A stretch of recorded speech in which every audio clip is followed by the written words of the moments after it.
Welcome to my YouTube channel. I am Professor S.R. Zakni. Today I am here for discussing the topic rain-fed agriculture, its introduction and types of the rain-fed agriculture. Firstly, we will discuss about the introduction of the rain-fed agriculture. Rain-fed agriculture accounts for more than 75% of the total crop area in the world. That means whatever the total cropped area in the world, out of that the 75% area which account rain-fed agriculture. Then one third of the developing world's population lives in the less favored rain-fed region. In India, the rain-fed agriculture account for 60% of the cropped area and is the food basket for the poor with a millet dominant crop pattern. That means whatever the total cropped area which is in the India, out of that 100% area, the 60% area of the cropped area that accounts the rain-fed agriculture, and that is the main region that provides the food that is required for the growing population of the country. About 70% of the India's population is dependent on the rain-fed agriculture. Therefore, it holds promise for future food security because of the saturation of productivity in the green revolution regions. So this is about the introduction of the rain-fed agriculture in short. Then we will discuss about the dryland agriculture. Then what is meant by the dryland agriculture? Then dryland agriculture means the growing of crops entirely under the rain-fed condition is known as the dryland agriculture. That means whatever the crops we are growing under the rain-fed condition, they are entirely on the rainfall, that is known as the dryland agriculture. Then on the basis of the rainfall received, dryland agriculture is grouped into the three main categories. Then whatever the amount of the rainfall that is received, the dryland agriculture is divided into the three main categories. First category is that is the dry farming. So what is a dry farming? So this dry farming is defined as the cultivation of crops in areas where the rainfall is less than 750 millimeter per annum or year, that is known as the dry farming. Means the cultivation of crop that is taken in the areas where the less rainfall, that means less than 750 millimeter rainfall that is received annually, that is known as the dry farming. Then the crop failure due to the prolonged dry spell during the crop period is the most common. Means in case of the dry farming, there is the frequent crop failure which is occur when there is the prolonged dry spell situation is observed. Then the dry farming is practiced in arid region with the help of moisture conservation practices. Then alternate land use system is suggested in this region. So this is the first type of the this is one of the important type of the rain-fed agriculture on the basis of the rainfall received. Then second one, that is the dryland farming. Then what is the dryland farming? So the dryland farming, it defined as the cultivation of crops in the areas receiving rainfall more than 750 millimeter but less than 1150 millimeter per year is known as the dryland farming. Here in case of the dryland farming, the rainfall which is received, that is more than 750 millimeter but it is less than 1150 millimeter, and the cultivation of the crops which is taken in such areas is known as the dryland farming. Then the dry spell during the crop period may occur, but crop failures are less frequent. Here in case of the dryland farming, here is not a frequent crop failure is observed. High evapotranspiration than the total precipitation is the main reason for the moisture deficit in these areas. Here in case of the dryland farming, here the evapotranspiration losses are more as compared to the amount of the precipitation which is received in that area, and due to that the moisture deficit condition may occur. The soil and moisture conservation measures is the key for the dryland farming practices in the semi-arid region. That means under this dryland farming it requires some soil as well as the moisture conservation practices, and these are the key for success in the crop production in case of the dryland farming. Then the drainage facility may be required, especially in the black soil.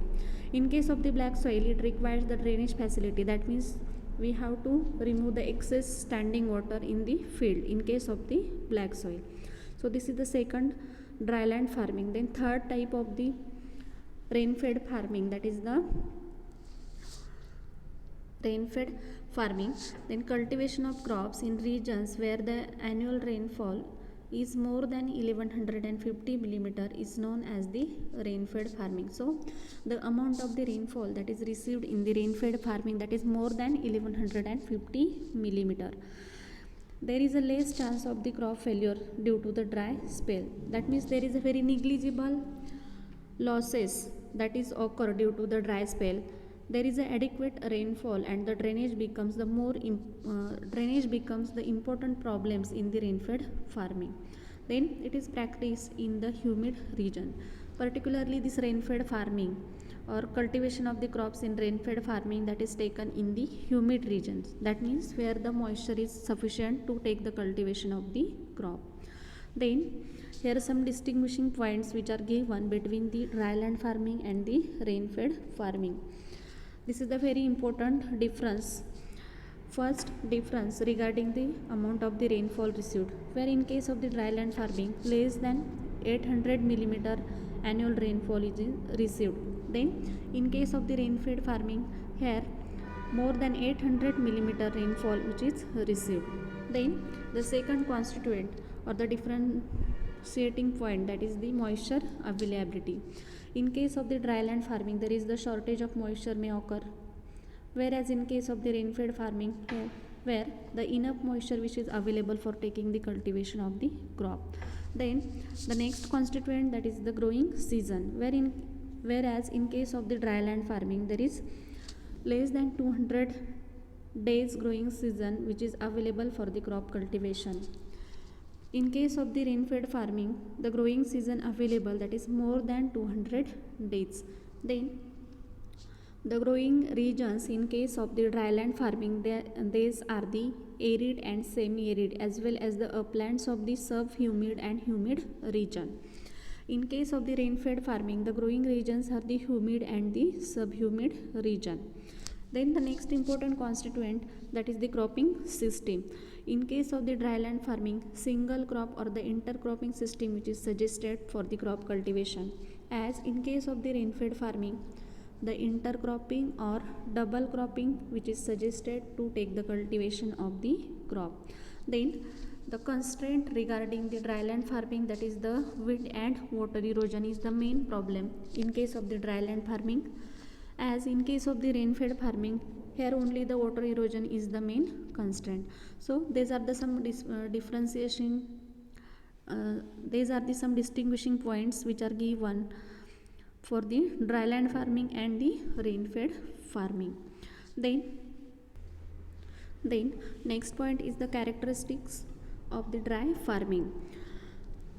Under the characteristic, there are different characteristics which are possessed by the dry farming. These are as follows. So the first characteristic of the dry farming, that is the uncertain, ill-distributed and the limited annual rainfall. That is the most important character of the dry farming.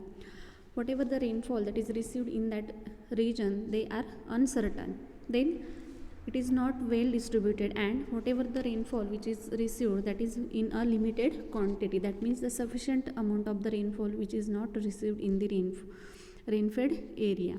So this is the important characteristic. Then second one, that is the occurrence of the extensive climatic hazards like the drought and flood. That means the drought as well as the flood, these are the climatic hazard, they are not under the human control, and the nature of this hazard, that is extensive. Then the third character, that is the undulating soil surface. That means the surface of soil that is not level one, and those having the more land slope, that due to that undulating soil surface, we can not take the cultivation of the crop successfully. This is also one of the important character. The next character is the practice of the extensive agriculture. That means the prevalence of the monocropping. Means we are taking the single crop on a large area, as well as we are taking the single crop on a same piece of land year after year. That means we are taking the extensive agriculture. This is also one of the important character. Then very low crop yield, that means whatever the yield which is obtained in the dry farming region, they are very low. That means the per unit yield of the crop which is obtained from the dry farming is very low. Then the poor market facility for the produce. Then whatever the produce which is obtained from the dry farming, that doesn't get the better market facility to sell their produce. Then the poor health of cattle as well as the farmer. So this is the important character of the dry farming, as when the income of the farmer is low, and after that the health of cattle as well as the farmer is also poor. That means they obtain very low income, and due to that the standard of living of that farmer is not maintained. Then next point, that is the problems of crop production in the dry farming in India. There are some problems which are faced by the Indian farmer while the cultivation of the crops in the dry farming region. These problems are as follows. In that first problem, that is the moisture stress and the uncertain rainfall. As we have earlier discussed that frequent moisture stress as well as the uncertain rainfall condition that is frequently observed in the rain-fed or the dry farming regions of the India. Due to that, it is very difficult to cultivate the crop under the such conditions. Then next problem, that is the effective storage of the rainwater. That means there is no any storage facility that is available for the storage of the rainwater. Then disposal or the dry farming product. Then the farmer doesn't get the better market facility for the disposal as well as the selling of their product which is obtained in the dry farming region. Then the selection or the limited crop, that means whatever the crop we have which are taken by the Indian farmer, or the selection of crop is limited. That means the only the specific crops which are cultivated under that situation due to the various conditions. For example, the rainfall as well as the climatic conditions which are not good for taking the cultivation of the other crop. In that case, farmer only select the specific type of the crop for the cultivation in the dry farming regions of the India. Then the fertility status of that dry farming region is very low. That means the NPK or whatever the fertility status of that soil is very low. Then next one, that is the inadequate and uneven distribution of the rainfall. Whatever the rainfall which is received in that area, they are not in a adequate amount, and the distribution of rainfall is not even. Then the next problem, that is the late onset and early cessation of the rain. So this is also one of the reason behind obtaining the low yield in the dry farming regions of the India. So these are the some problems which are faced by the Indian farmer in the dry farming regions of the India, and due to that they obtain a very low income or the low yield. So thank you friend for watching my video.